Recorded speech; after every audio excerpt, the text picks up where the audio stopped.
Transplant patient give birth to a healthy child. तो आपकी बच्ची क्यों नहीं जन्म दे सकती, तो आप इसकी शादी क्यों नहीं करते?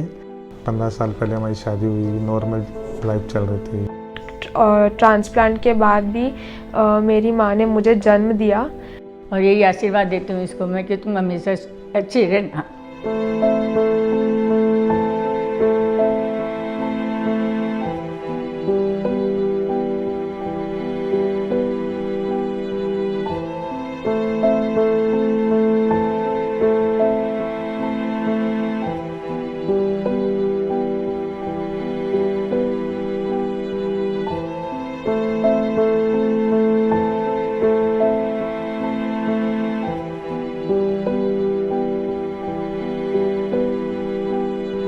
मेरा नाम अन्नू सेठिया, मैं हिमायतनगर हैदराबाद में रहती हूँ।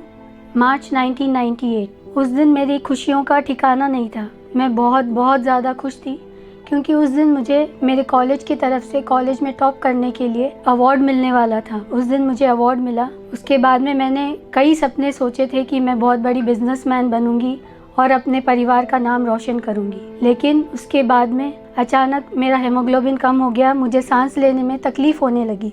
रात भर मुझे नींद नहीं आती, मैं सोती तो मुझे खांसी आने लग जाती। फिर मुझे डॉक्टर को दिखाया गया। जब डॉक्टर ने बोला मेरा हार्ट एनलार्ज है और मेरा हेमोग्लोबिन कम है, उसके बाद में मुझे सीधा नेफ्रोलॉजिस्ट को दिखाया गया।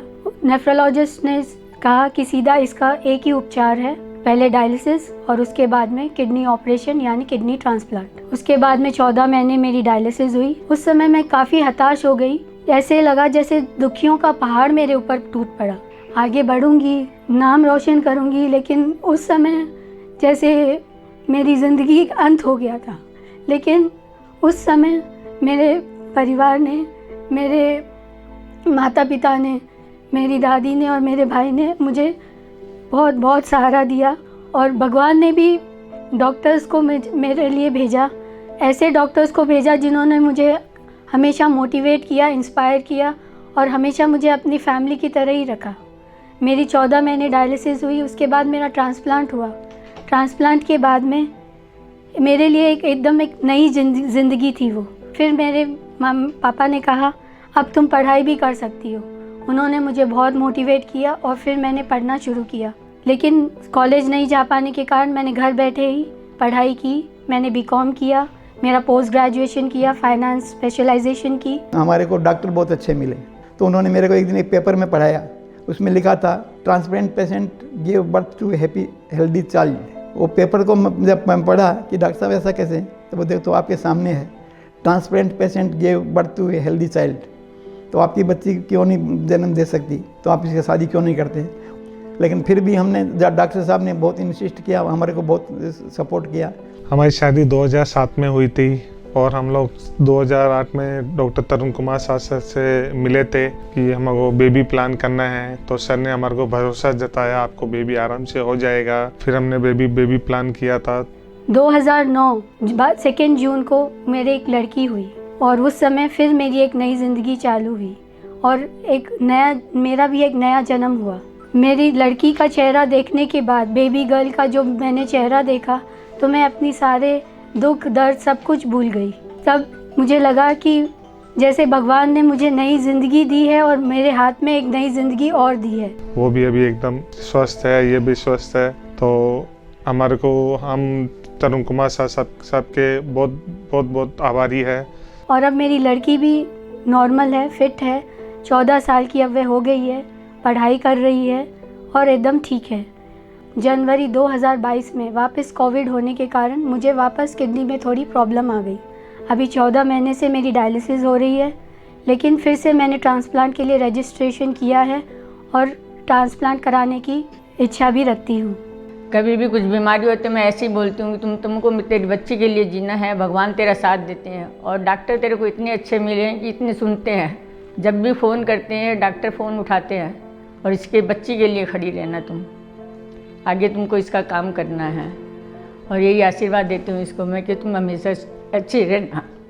मैं भगवान की बहुत कृतज्ञ हूँ कि डायलिसिस और ट्रांसप्लांट के बाद भी मेरी माँ ने मुझे जन्म दिया।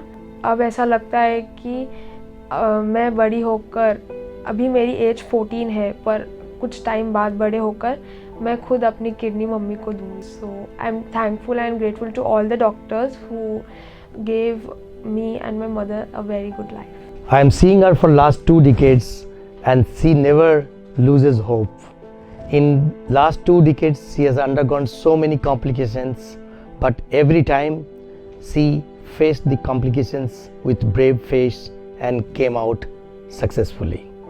In spite of having CKD for 2.5 decades, but fulfilling her dreams will certainly motivate all CKD patients to embrace hope and accept the disease and fight with the disease with positive vibes. Her grit and perseverance also encourages the entire team of doctors who treat the chronic diseases. Kidney failure patient should never give up hope. She has undergone successful kidney transplantation. She delivered a baby and had a reasonably good life. Although she is back on dialysis now after decades of successful transplantation, and she is waiting for another kidney transplantation for which she has been registered for the disease donor kidney transplantation program. With time, the management and the outcome of kidney failure patient is improving day by day, and we hope they will have a better life with time to come.